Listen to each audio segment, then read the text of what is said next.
Hi everyone, मैं अनुराग आपका स्वागत करता हूं हमारे कोचिंग के YouTube official channel lucky C for LKR में, जहां की आज हम अगले टॉपिक पे बात करने जा रहे हैं रैखिक समीकरण के योग को हल करने की विधि के बारे में। आपसे बात करना मैं चाह रहा हूँ इस विषय में आलेख। देखिए, इसके अंदर ना 4 विधियां मुख्य रूप से आपको मिलेगी। ये है आलेख निरूपण विधि, जिसका कि हम लोगों ने पिछली वीडियो में बात कर लिया है। पूरा का पूरा एक चैप्टर करा है हमने उसके बारे में, आलेख निरूपण विधि के बारे में। दूसरा आपका जो विधि है प्रतिस्थापन विधि, यानी कि इसको हम कहते हैं सब्स्टिट्यूशन मेथड, ठीक है, जिसकी कि हम आज बात करने वाले हैं। फिर कौन सा है विलोपन विधि, कौन सा है विलोपन विधि, यानी कि एलिमिनेशन मेथड जो है आपका एलिमिनेशन मेथड है। फिर कौन सा है बज्रगुणन विधि, यानी कि क्रॉस मल्टीप्लिकेशन मेथड। ध्यान दीजिएगा, आलेखीय निरूपण हम लोगों ने पहले ही कर रखा है, पिछले चैप्टर को हमने उस पर किया है पूरा, तो ये विधि हमारी हो चुकी है। अब समझने के लिए हमारे पास 3 विधियां हो गई, कौन सी, प्रतिस्थापन, विलोपन और बज्रगुणन, ठीक है। तो आइए बात करें हम एक एक करके तीनों के ब्रीफ के बारे में।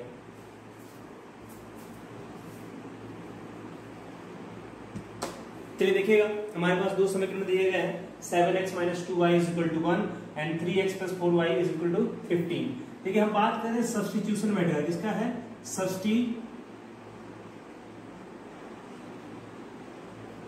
सब्स्टिट्यूशन मेथड का बात कर रहे हैं हम लोग यहाँ पर। सब्स्टिट्यूशन मेथड का मतलब क्या है, किसी के बदले किसी को सब्स्टिट्यूट करना, ठीक है। माना जाए एक समीकरण आपका जो स्टैंडर्ड फॉर्म होता है, इसका क्या होता है a1x + b1y + c1 = 0। फिर आपका a2x + b2y + c2 = 0।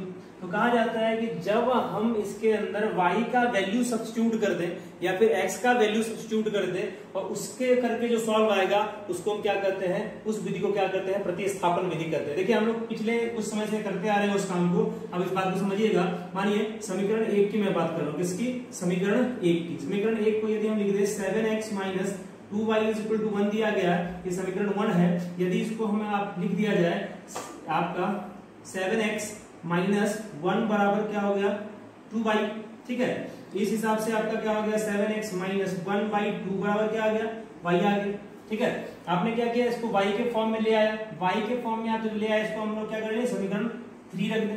तो लिखेंगे समीकरण 2 में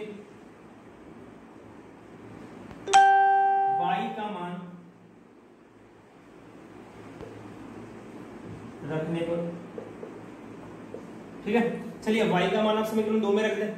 जैसे ही y का मान रखो तो क्या हो जाएगा, देखो समीकरण 2 क्या है, 3x + 4y = 15। आपने y का वैल्यू पुट किया तो क्या हो गया 3x + 4 इंटू क्या हो गया 7x - 1 कितना 2 बराबर कितना हो गया 15। तो देखो ये कट गया यहाँ से, ये आपका क्या हो गया 3x प्लस ये 2 टाइम में कट गया ना, तो 2 से मल्टीप्लाई हो गया, कितना हो गया 7x - 2 बराबर क्या आ गया आपका 15।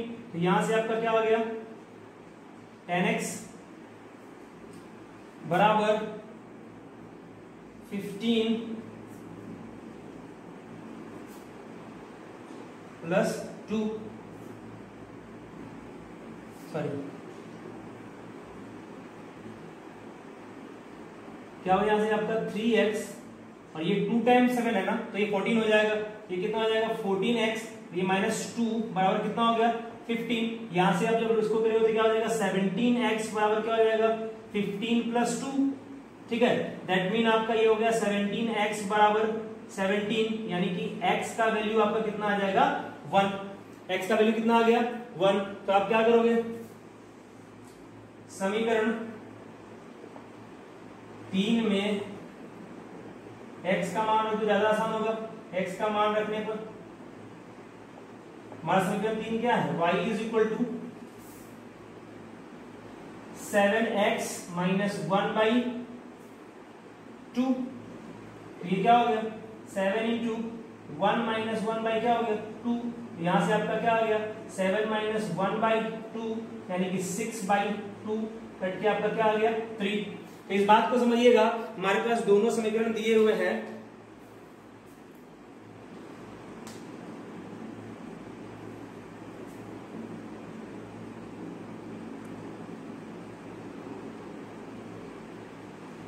इस बात को समझिएगा, हमारे पास दोनों समीकरण दिए गए हैं आपको 7x - 2y = 1, 3x + 4y = 15। तो प्रतिस्थापन विधि क्या करता है, सब्स्टिट्यूशन विधि क्या करता है कि आप किसी भी एक समीकरण को उसके या तो x के फॉर्म में या तो y के फॉर्म में ले आइए। तो मैंने समीकरण 1 से इसको स्टार्ट किया और इसको y के फॉर्म में क्या किया, कन्वर्ट कर लिया, जो कि हम ग्राफ में करते ही आ रहे हैं। तो y के फॉर्म में जैसे हमने इसको कन्वर्ट किया तो क्या करना है आपको, y के फॉर्म में कन्वर्ट करके इसको समीकरण 3 मान लीजिए, आपके पास y बराबर x इक्वेशन आ गया। उसके बाद करना क्या होता है, इसको दूसरे वाली इक्वेशन में क्या करना होता है, सब्स्टिट्यूट करना। ये जरूरी नहीं कि आप समीकरण 1 से ही ऐसा करें, समीकरण 2 के भी सब्स्टिट्यूशन को भी फॉलो कर सकते हैं। यहाँ से आप y निकाल लीजिए, फिर आप पहले वाले में y का वैल्यू रखिए, या x निकाल लीजिए, पहले वाले में x का वैल्यू रखिए, ये कोई निश्चित नहीं है। ठीक है, तो आपको करना क्या है, एक को ना किसी एक चर के फॉर्मेट में लेके जाना है, या तो y को x के फॉर्मेट में लेके चले जाइए या तो x को y के फॉर्मेट में लेके चले जाइए। समझ रहे बात को? तो मैंने क्या किया, इस समीकरण से उठाया, समीकरण 1 से मैंने y के फॉर्मेट में लेके गया, ये क्या हो गया 7x - 1/2। तो y का फॉर्मेट तो मैंने क्रिएट कर लिया ना। उसके बाद करना क्या है, समीकरण 2 में उसी y का मान आपको रख देना है। तो यहां से मैंने क्या लिखा, 3x + 4y = 15। ये क्या है, मेरा समीकरण 2 है। तो समीकरण 2 में मैंने क्या किया, इस y का मान को वहां पे जाके पुट कर दिया। क्या हो गया, 3x + 4 × 7x - y/2। हमने y का मान क्या किया, पुट किया।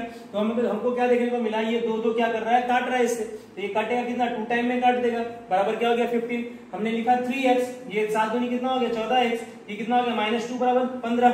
ये 17x, ये माइनस कर जाएगा, क्या बनाएगा, प्लस बनाएगा। 17x बराबर कितना हो गया 17x, 7 17 17 कट गया, x = कितना आ गया 1। आपके पास x का वैल्यू निकल के आ गया। ठीक है, जैसे ही x का वैल्यू निकल के आ गया तो मेरे लिए आसान होगा कि मैं इस इक्वेशन में x का वैल्यू रख दूं, सीधे y निकल के आएगा। मैंने क्या किया, समीकरण 3 में किसका मान रख दिया, x का मान रख दिया। तो y बराबर क्या हो गया 7x - 1/2। तो 7 × 1 - 1/2 यानी 7 - 1/2 इक्वल टू क्या हो गया 6/2, कट के कितना आ गया 3। तो हमारा x यहां पर कितना आ गया और y कितना आ गया, x हमारा 1 और y क्या हो गया 3। ये आपका क्या हो गया आंसर। और इस विधि को क्या कहते हैं, प्रतिस्थापन विधि। इस विधि को क्या कहते हैं, प्रतिस्थापन विधि। तो हमारा जो अगला चैप्टर है इसी पे बेस्ड होगा, प्रतिस्थापन विधि पे ही बेस्ड होगा। पर इस सेशन में हम तीनों ही मेथड को सीख लेंगे, उसके बाद हम सीधे सीधे चैप्टर को करते चलेंगे। चलिए आइए नेक्स्ट मेथड देखते हैं। देखिए अपने नाम से ही स्पष्ट, नाम इसका क्या है, विलोपन। विलोपन माने क्या होता है, किसी एक को गायब कर देना। क्या करना, गायब कर देना, एलिमिनेट कर देना, हटा देना। तो अब देखिए जरा ध्यान से सोचिए कि यदि किसी को हटाना हो तो कैसे हटाएंगे। तो आप ध्यान दीजिएगा, हटाने का एक नियम होता है कि यदि एक समीकरण दिया है a1x + b1y + c1 = 0 और a2x + b2y + c2 = 0, तो आपको करना क्या होता है, जब भी हटाना हो तो आप क्या करो, b1 से इस वाले को और b2 से इस वाले को गुना कर दो। एक तरीका तो ये होगा कि दोनों को एक दूसरे के उल्टे कोएफिशिएंट से गुना कर दो। ठीक है, या फिर ये हो सकता है इसको a1 से और इसको क्या करो a2 से गुना कर दो, यानी कि फिर दोनों को उल्टे कोएफिशिएंट से क्या करो, गुना कर दो। तो यही काम हम इसके अंदर भी करेंगे। समझिएगा यहाँ पे जरा सा, ये क्या है 7x - 2y = कितना दिया 1, और यहाँ पे क्या है 3x + 4y = कितना दिया 15। अब थोड़ा सोचिए कि हमको क्या करना है, दोनों को बराबर करना है। तो हम देखिए जैसे ये 4y है ना, तो इसको भी क्यों ना 4y बना लिए। एक तो ये होता है कि दोनों को आप क्रॉस मल्टीप्लाई, यानी आप यहाँ 4 से गुना कर दो, यहाँ 2 से गुना कर दो। ठीक है, लेकिन यदि ये 4 है और इसको भी हम 4 बना ले तो क्या कटता हुआ नहीं दिखाई दे रहा आपको। हम लोग क्या करेंगे, इसको 2 से मल्टीप्लाई कर लेंगे और इसको कितना से मल्टीप्लाई कर लेंगे, 1 से मल्टीप्लाई। पूछोगे सर कैसे, तो मैंने क्या किया, इस दोनों का लॉसर ले लिया। कितना हो गया 4 और 2 का लॉसर कितना आता है 4 आता है। तो दोनों को मैं क्या करूंगा 4 बना दूंगा, ये इसको भी 4 और इसको भी क्या बनाऊंगा 4। तो इसको 4 बनाने के लिए कितना से गुना, 2 से गुना करना पड़ेगा। इसको 4 बनाने के लिए कितना से गुना करना पड़ेगा, 1 से गुना करना पड़ेगा। तो ठीक है, क्योंकि मुझे y को एलिमिनेट करना था। किसको एलिमिनेट में कर रहा हूं, y को एलिमिनेट कर रहा हूं। ठीक है, तो ये कितना हो जाएगा, देखो ध्यान से, ये 14x माइनस कितना हो गया 4y बराबर कितना आ गया 2। फिर देखो यहां से ये आ गया आपका 3x + 4y बराबर कितना आ गया 15। चलो तो यहां से आपका कितना हो गया, आपने क्या किया ऐड कर दिया इसको 17x, ये दोनों ऐड हुआ तो यहाँ तो चिन्ह का परिवर्तन होगा क्या, नहीं होगा। तो ये कट गया, बराबर क्या आ गया आपका 17, यानी x बराबर कितना आ गया 17/17 कितना आ गया 1। तो जब आप x का मान, समीकरण x का मान समीकरण 1 में रख दे, क्या बात देखिए 7 इंटू 1 माइनस 2y बराबर कितना आ गया 1, यानी कि 7 माइनस 2y बराबर कितना आ गया 1। तो क्या आ जाएगा आपका 7 माइनस 1 बराबर 2y, यानी कि 6 बराबर क्या हो गया 2y, कट के कितना आ गया y इज इक्वल टू क्या आ गया 3 आ गया। y कितना आ गया 3। पिछले वाले मेथड में आपने देखा था हमारा x y कितना वैल्यू आया था, सेम समीकरण है, हमने समीकरण को चेंज इसीलिए नहीं किया कि आप देखिए कि हर विधि से इसके अंदर कितना आएगा 1 और 3 ही आएगा, कितना आएगा 1 और 3 ही आएगा। चलिए किसी के मन में हो रहा होगा सर हम y को क्यों एलिमिनेट करें, x को क्यों एलिमिनेट नहीं करते, उसमें कोई दिक्कत नहीं, आप x को भी एलिमिनेट कर सकते हैं। देखिए रीजन क्या था कि ये हमारा माइनस में पहले से था, ये प्लस में था, दोनों को ऐड करके तो कटता हुआ दिख रहा था ना, इसीलिए हमने क्या किया y को ही एलिमिनेट किया। चलिए आपके लिए मैं x को एलिमिनेट कर रहा हूं, इसको एलिमिनेट कर रहा हूं, x को एलिमिनेट कर रहा हूं, x को एलिमिनेट कर रहा हूं मैं, x को विलोपन में लेके जा रहा हूं मैं। देखिए यहाँ पे क्या दिया गया 7x माइनस 2y बराबर कितना 1, यहाँ फिर क्या है 3x plus 4y is equal to कितना है 15। तो आप बोलोगे सर किससे मल्टीप्लाई करें, यहाँ तो आप लॉसर निकाल लीजिए, लॉसर क्या हो जाएगा 7 और 3 का लॉसर 21 हो जाएगा। तो आप इसको किससे गुना करोगे 3 से गुना, इसको किससे गुना कर दो 3 से गुना, इसको कितना से गुना कर दो 7 से गुना। क्या करना है लॉसर निकाल लो, जिसको भी करना है उसके लिए लॉसर निकाले 7 इंटू 3 कितना हो गया, इसको 3 से इसको 7 से क्या हो जाएगा, जरा गुना कर लीजिए तो 21x माइनस 6y बराबर क्या आ गया 3, मल्टीप्लाई करिए 21x plus 28y is equal to क्या आ गया 1 0 एंड 5। ठीक है कोई दिक्कत नहीं। अब क्या करें, क्योंकि हमको क्या करना है इस दोनों को एलिमिनेट करना है, तो घटाना पड़ेगा ना, माइनस करना पड़ेगा, तो यहां माइनस करिएगा तो यहां भी माइनस और यहां भी क्या हो जाएगा माइनस का चिन्ह हो जाएगा। आप इसको काट दीजिए, ये तो कट गया, 18 प्लस 6 क्या हो जाएगा 35,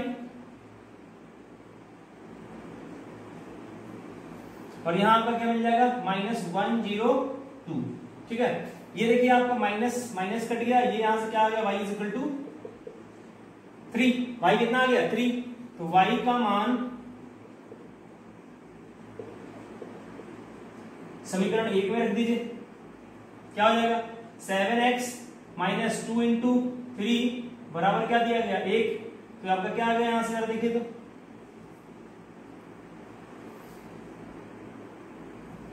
7x minus 6 is equal to 1, तो 7x इज इक्वल टू कितना आ गया 1 plus 6, that mean x is equal to क्या आ गया 7/7, कट के कितना आ गया 1। फिर से हमारा x और y का वैल्यू कितना आ रहा है देखो तो 1 एंड 3।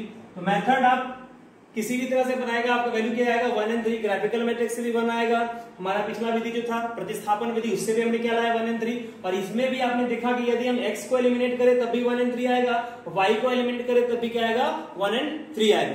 चलिए अगले विधि की ओर बढ़े।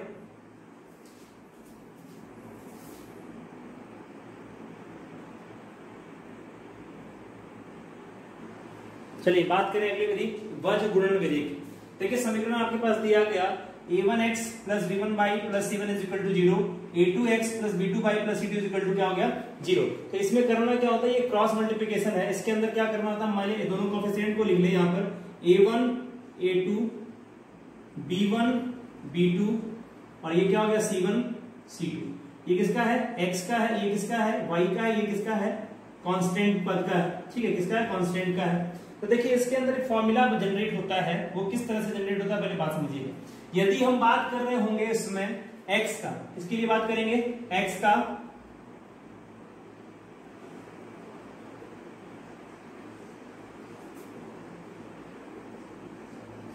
जब बात करेंगे हम x का, जब बात करेंगे हम y का, और जब बात करेंगे हम लोग 1 का। तो देखिए करना क्या होता है ना कि जब हम x की बात कर रहे होते हैं तो हमें x वाले कोएफिशिएंट के बारे में सोचना नहीं होता। जब हम इसकी बात करेंगे तो ये वाला हमको जो ये वाला जो बॉक्स है इसके बारे में क्या करना है, नहीं सोचना है। तो सोचना किसके बारे में, इन दोनों बॉक्सेस के बारे में सोचना है। किन दोनों बॉक्सेस के बारे में सोचना है, इसके नीचे वाले दोनों बॉक्सेस के बारे में सोचना है, यानी इस दोनों के बारे में सोचना है। और आपको जब भी मल्टीप्लाई करना है तो क्या करना है, पहले ऊपर से नीचे की ओर करना है और फिर नीचे से ऊपर की ओर करना है। क्या करना है, ऊपर से नीचे की और नीचे से फिर ऊपर की ओर। जरा ध्यान दीजिए, ये क्या हो जाएगा आपका b1 c2 और यहाँ पे हमेशा माइनस का साइन देंगे, b1 c2 माइनस कितना हो जाएगा b2 c1, b1 c2 minus क्या हो गया b2 c1।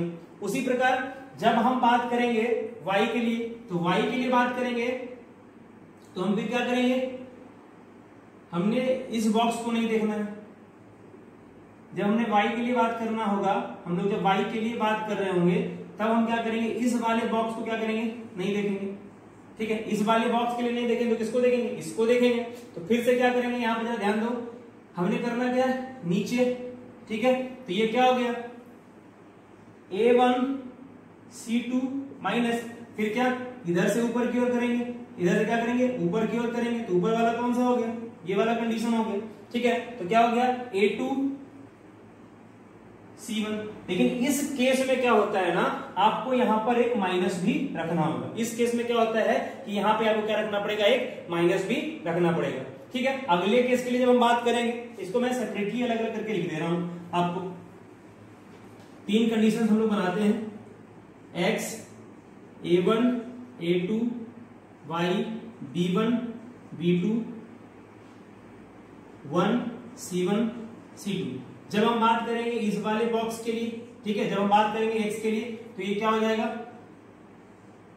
ठीक है, पहले आपको नीचे वाला करना है, फिर ऊपर वाला करना है। फर्स्ट किसको करना है, ये वाले फर्स्ट को करना है, और इसको क्या करना है, सेकंड में करना है। दोनों में के बीच में साइन क्या हो जाएगा, माइनस का हो जाएगा।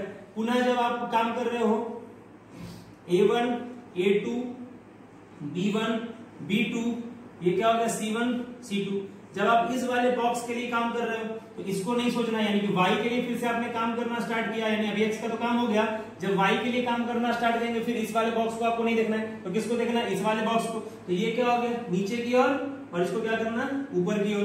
तो ये क्या हो गया, पहले आप करना काम क्या, नीचे वाले का काम पहले करोगे, ये 1, और ये 1 नंबर में ऐसा होगा नीचे की ओर, और ये वाला क्या होगा, 2 नंबर। तो उसी से क्या हो गया, A1 C2 minus A2 C1। लेकिन इस वाले में जब हम सही प्रोसेस करते हैं तो वहां पे क्या है, माइनस को क्या करना पड़ता है, ऐड करना पड़ता है। उसी तरह से यदि के लिए हम बात करेंगे A1 by A2, y का क्या हो गया, B1 by B2, और 1 के लिए क्या हो गया, C1 by C2। तो जब हम इस बॉक्स के लिए यानी कांस्टेंट के लिए बात करेंगे, उसके लिए बात करेंगे, तो फिर कैसे क्या हो जाएगा, ये आपका ये वाला प्रोसेस, और ये आप 1 नंबर में करोगे, इसको आप 2 नंबर में करोगे। तो क्या हो गया, A1 B2 minus A2 B1, A2 क्या हो गया, B1 हो गया।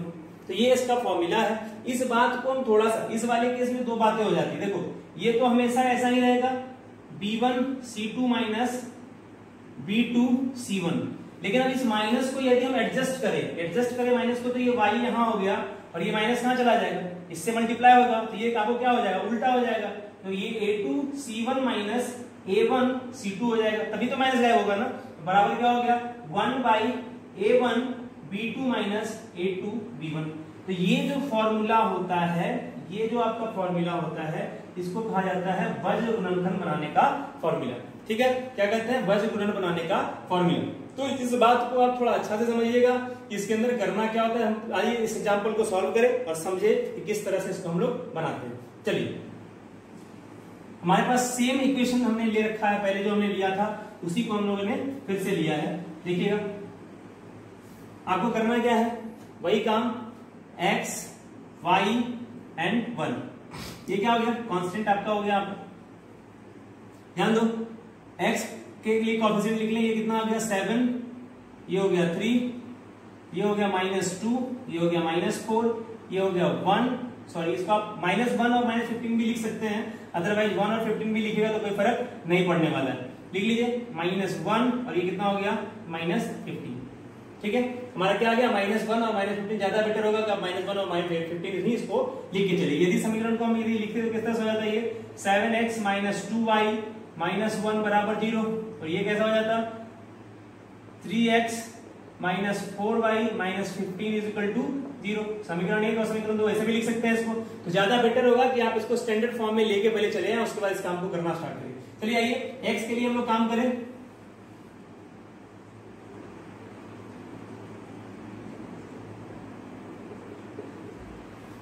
तो क्या हो जाएगा, x के लिए हम लोग काम कर रहे हैं, तो मैंने क्या बोला, जब आप x के लिए काम कर रहे हो तो आपको किसका काम करना है, इन दोनों का काम करना है। देखिए, रटने से तो फायदा है नहीं इसको, तो आप फॉर्मूला ना रटे, इसको समझ ले अच्छे से कैसे। जब हम x के लिए बात कर रहे हैं तो किस दोनों के लिए बात कर रहे हैं, इस दोनों के लिए बात कर रहे हैं, इसको तो कंप्लीटली भूल जाना है। तो ये क्या होता है, नीचे की ओर पहले करेंगे 1 नंबर, फिर क्या करेंगे, ऊपर की ओर 2 नंबर। तो नीचे वाला करिए, क्या हो गया, -2 × -15, बीच में साइन किसका देना है आपको, माइनस का साइन देना है।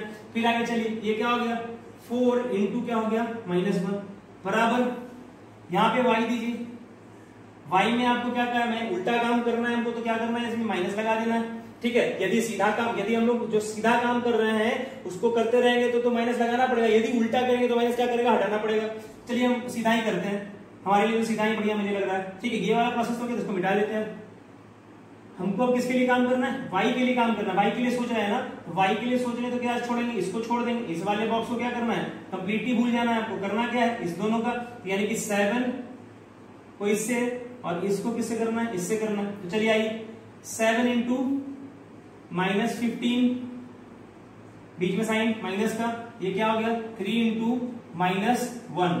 ठीक है, फिर चलिए आगे 1 के लिए यानी कांस्टेंट के लिए काम करना है। कांस्टेंट के लिए काम करना है तो उस वाले बॉक्स को क्या करना पड़ेगा आपको।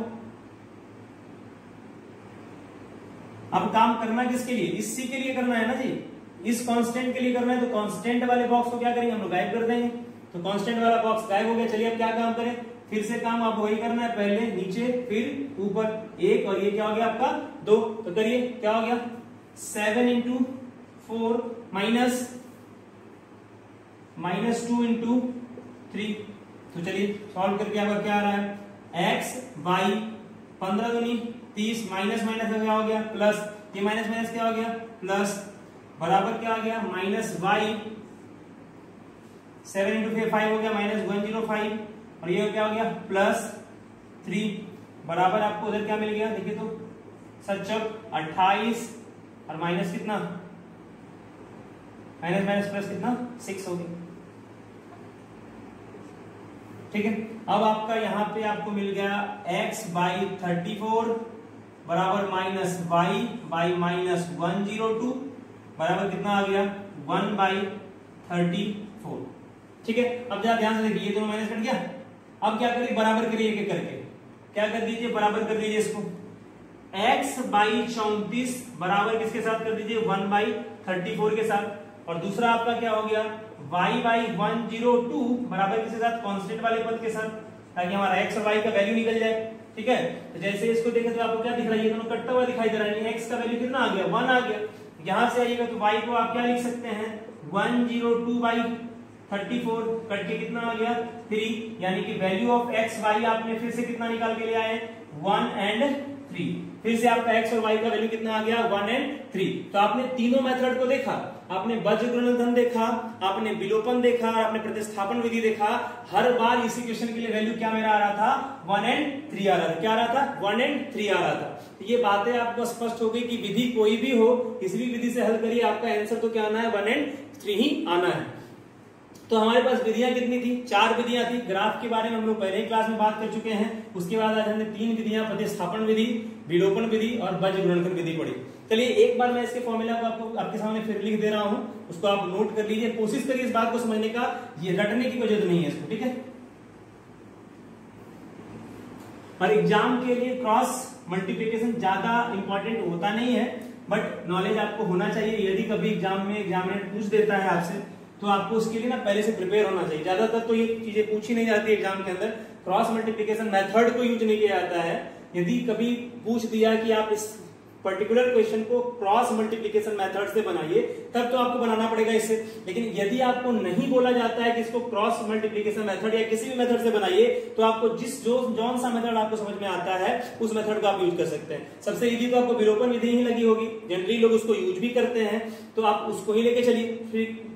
तो इसका क्या हो गया क्वेश्चन आपके लिए, x बाई हो गया आपका, आप जब x के लिए लिखोगे तो क्या हो जाएगा, इस तरह से करोगे आप b1 c2 minus b2 c1। y के लिए आप लिखोगे तो क्या हो जाएगा, y के लिए आप, चलिए इसके लिए आप काम कर रहे हैं तो आपको क्या करना पड़ेगा, यदि आप माइनस नहीं लेते हो तो उल्टा काम करना पड़ेगा। तो क्या हो गया a2 c1 minus a1 c2। ठीक है, जब आप काम कर रहे हो कांस्टेंट के लिए तो इसको छोड़ दो, इसके लिए लिखो a1 b2 minus a2 b1, a1 b2 minus a2 b1। तो ये आपका हो जाता है इसका फॉर्मूला। ठीक है, अब आप लोग क्या करिएगा, चैप्टर बनाइए, चैनल को सब्सक्राइब करिए, लाइक करिए, और शेयर करिए। Thank you.